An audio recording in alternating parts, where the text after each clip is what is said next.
Well, good morning. Happy Friday. Happy March, everybody. Today, we are going to be talking about current resume trends. My hope for our presentation today is that we're going to really focus on the landscape facing job seekers and how it impacts your resume, that you're going to be able to enhance your resume with personal branding and accomplishment-focused bullet points, and then being able to really plan to tailor your resume for every role that you're targeting. And a lot of people ask, well, why tailor your resume? One of the first questions that we hear from people that we talk to all the time is, do I have one wet resume? Do I have a resume for every role? And what I will tell you is that 27% of job seekers will tailor their resume for every role. Just 27%. That is so small, considering 84% of recruiters will reject a resume for an impersonal application.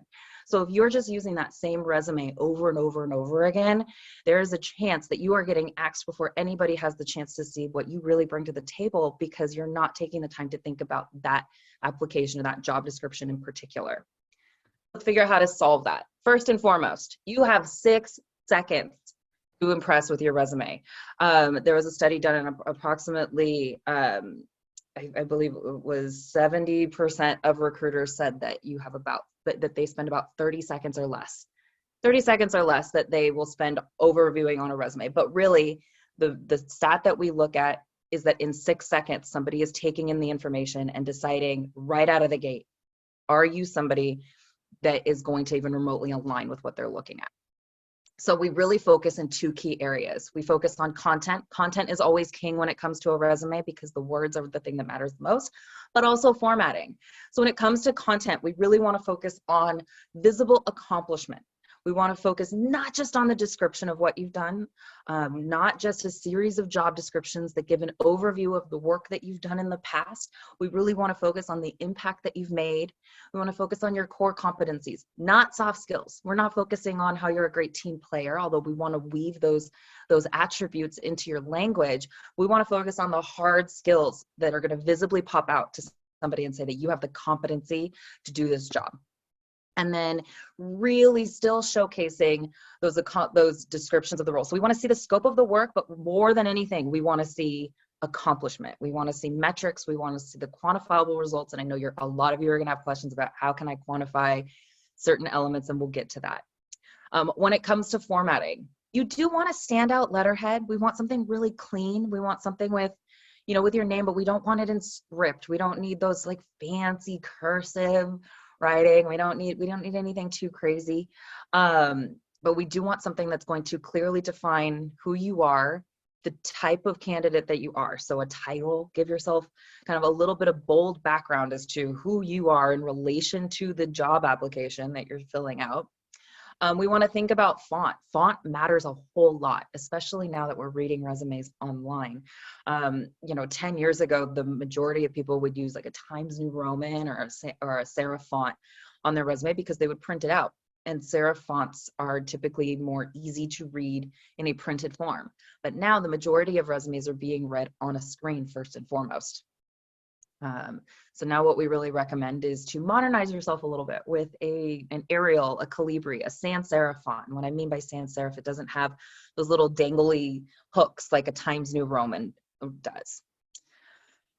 We want a simple design. We don't need the blocks, the side panels, anything that's too crazy. We want strategic design that is going to be applicant tracking system friendly. And we're going to talk about those applicant tracking systems and what they're all about. But for the most part, what we really want to see is just something really clean that is going to help control the eye as it moves down the page.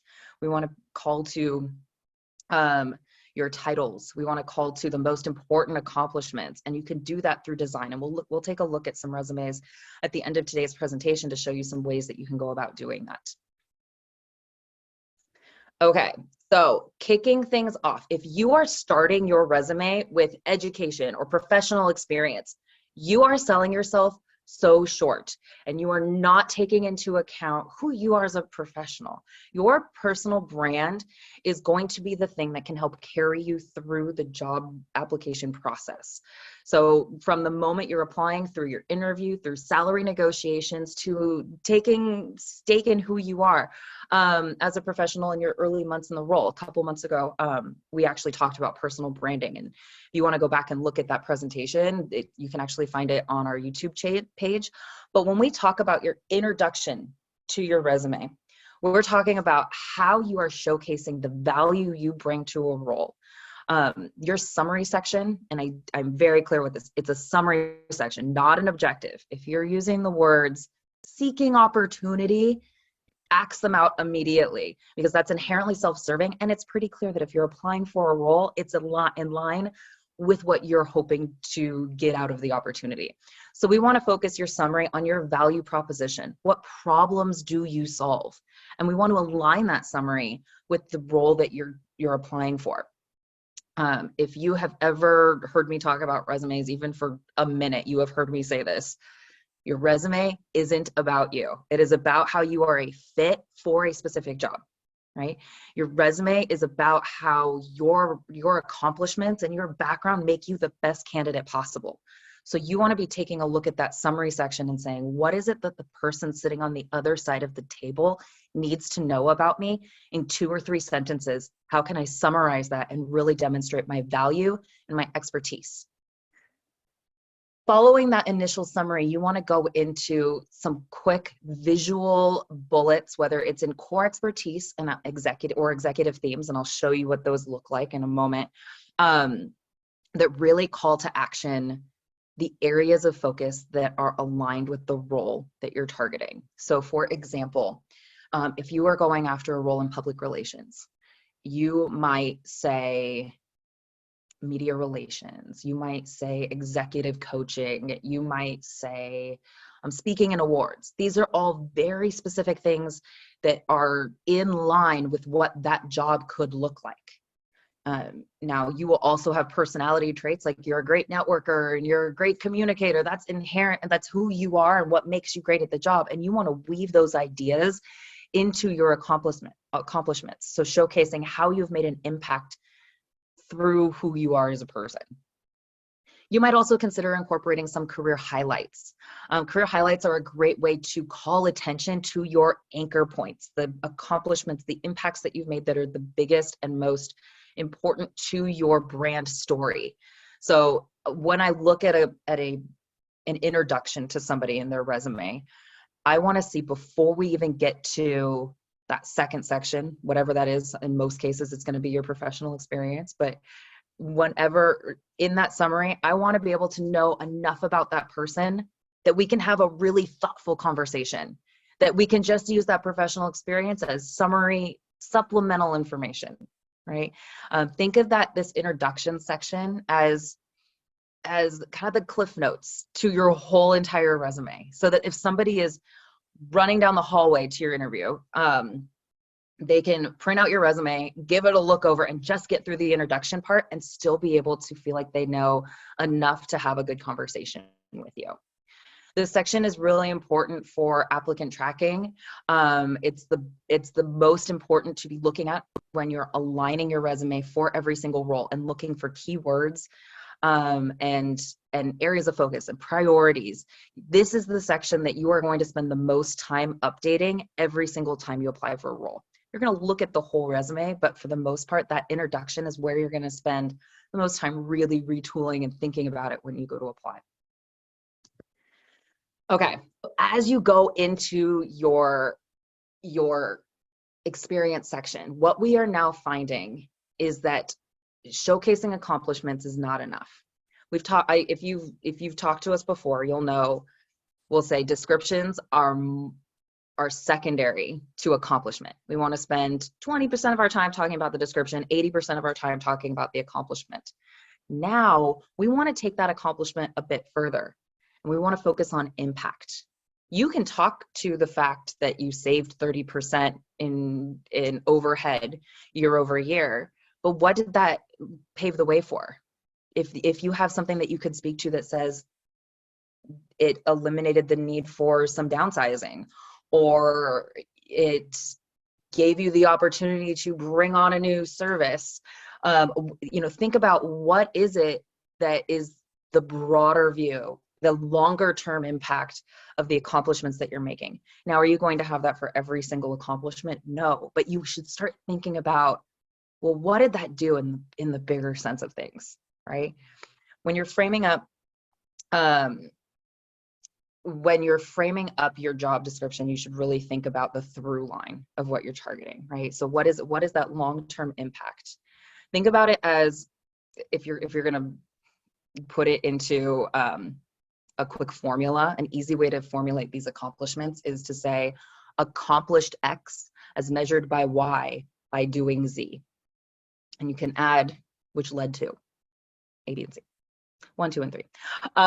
Now, when you're prioritizing these, you want to really be thinking about what is it that the job description is calling for, and what order is the job description prioritizing the different areas of focus, right? So if they're focusing, we're going to go back to that public relations example. If they're saying, the first bullet in your requirements is going to be strong media relations example, you're gonna prioritize that media relations over maybe budget or team development. If team development is the thing that they're focusing on first and foremost, that's what you want to focus on beyond everything else. So really look at those bullets and say, what is the thing I need to focus on in this role? And remember, you don't need everything. Your resume is a summary. It's a marketing tool. You can be really strategic in what bullets you're choosing to incorporate for every single role. So, and a lot of people will actually flip that. And what we're seeing now is that recruiters, especially in tech and in the Bay Area in particular, are saying that they want that accomplishment, that end win right up there in the front, right? So that percentage sign, that dollar sign, whatever the quantifiable result is, put that right up front. So it's the first thing that people see. Hey, Liz, there's another question. Sure. The question was, when you're doing these bullets, how long are some of those thoughts, like the sentence length for the bullets that you should be creating? So my general rule of thumb is that you should have no bullet that is longer than 2 lines without being separated by like a sub bullet. Really try to keep those bullets concise so that they can be digestible. Remember that we as humans now have attention spans that can be shorter than goldfish.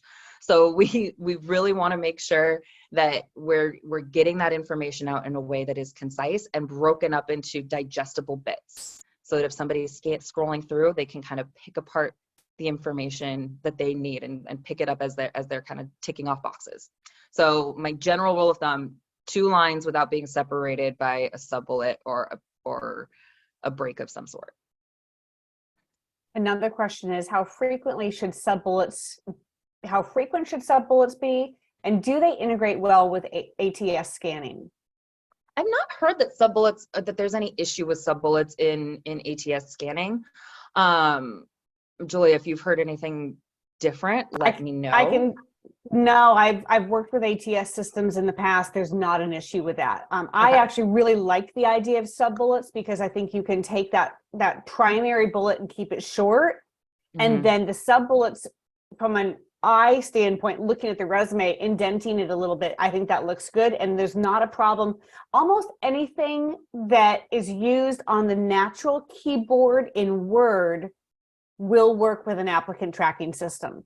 Yeah. So having it indented, having bullets, anything like that works perfectly fine. And the other thing I was going to say is that it's a great way to categorize your roles. So if you've been in the same role for a really long time, you're going to have 10, 15, whatever different things you want to say. And that can get really daunting, and nobody's going to be able to find what they're looking for.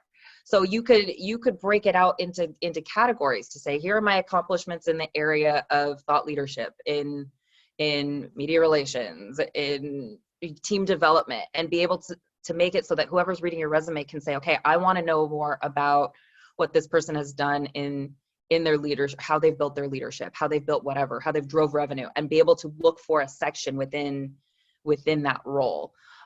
Typically what we'll do is we'll focus that more for the current roles. And then for roles, you know, if it was 10 years ago and you were in the role for 10 years, you don't necessarily need to spend that much time breaking it down. Remember, you don't have to include everything, but really think about how do you want to tell that story for that specific role. Okay. And this goes back to kind of the idea of customize, customize, customize. Really getting into the head of your hiring manager, right? Or the prospective hiring manager, and knowing what is it that they're looking for. Thinking about what is it that is going to be important to this company. Really get to know the companies that you're applying for. Spend some time researching, getting to know what is going on in the industry that you're targeting. If you're blindly applying for roles and not thinking about the company or getting away from the job description, then you are selling yourself short in your application, because it is your first opportunity to say, hey, I get it, and I'm going to be able to hit the ground running on day one. You really want to know your strengths. So if you've never performed a SWOT analysis on yourself, really sit down and think about, what are my strengths? What are the things that I'm known for? My weaknesses, the areas that I know are going to be a challenge for me and that I'm constantly going to have to think about when I walk into a room. What are my opportunities to maximize those strengths, or learn how to minimize those weaknesses or challenges? And then what are the threats, right? Really knowing what these are can help you as you are crafting your resume and tailoring it for the type of role that you're targeting. You really want to make sure as you're building this out, you want it to sound like you, but also you want to make sure that you sound like the company that you're applying for. So I'll see this a lot with individuals who have been with the same company for 10, 15, whatever years, is that they speak the language of the company that they're currently with. For example, I was working with somebody from Enterprise a while ago, and they met their scoring for measuring customer service is called ESQI, which is like Enterprise Service something, something, something. I don't even know what the metric is, but throughout their whole resume of 15 years working at Enterprise, they had said ESQI score of whatever. And what is this? And so just changing something like that to speak more of a general tone, and more importantly, something that anybody reading their resume, not just somebody internally at their current role, is going to understand. Another more general example of this, I had a client a couple of years ago who was working in hospitality, and she was coming from, the world of hotels in 2020 wasn't a great place to be. And she was trying to get more into technology or pharmaceutical sales. And one of the things that we picked up on her resume is that she consistently referred to working with guests and clients, hotel guests, wedding clients, etc. Now, if you're going into tech or pharmaceuticals, those are accounts and customers. And a simple control, find, replace on those terms was the difference between her hearing crickets and subsequently getting interviews from Cisco, Salesforce, etc. So really knowing the way that the company that you're applying for talks about itself and its audience is going to make an impact in how you're perceived when your resume is being read. Looking for keywords. As you're going through job descriptions, you're going to pick up on different keywords. When you're putting or trying to figure out what keywords to put into your resume, look at those core competencies at the top of your resume, and you should be able to do a control find in the job description and find all of those words in the job description. You want to think about what are the areas of the focus. So if they aren't talking at all about budget management or budget allocation, don't make it a top priority, right? You want to make sure that you're leveraging the skill sets that they're looking for in the job description. Don't look like a dinosaur. It is really easy to stick to the formatting that in your resume from however long ago it was when you started creating resumes. But trends in resumes change over time. So whether it is the way that you are formatting, which we talked about, but there's other more nuanced things that somebody who is looking at a resume and looks at resumes all the time can tell you, ooh, this person is not up to date on current trends and resumes. So right away, I talked about this earlier, If you have an objective statement at the top, I want you to get rid of it. Don't talk about what you're looking at for. Don't talk about seeking, or, even if there's something that you're trying to kind of explain away, use a cover letter or conversations with individuals to talk about those through lines that you're trying to talk through, maybe in a pivot or something like that.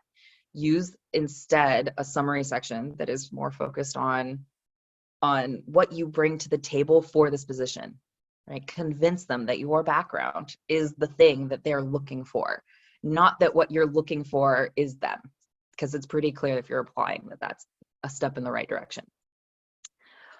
If you have an outdated email, an AOL, a Comcast, consider changing it to something that's a little bit more current, something like a Yahoo, a Gmail, something that is a little bit more, I don't know, widely seen. A Comcast email, for instance, really just looks like you have an email address because you have an internet and cable subscription that you need to be able to log in and pay bills with.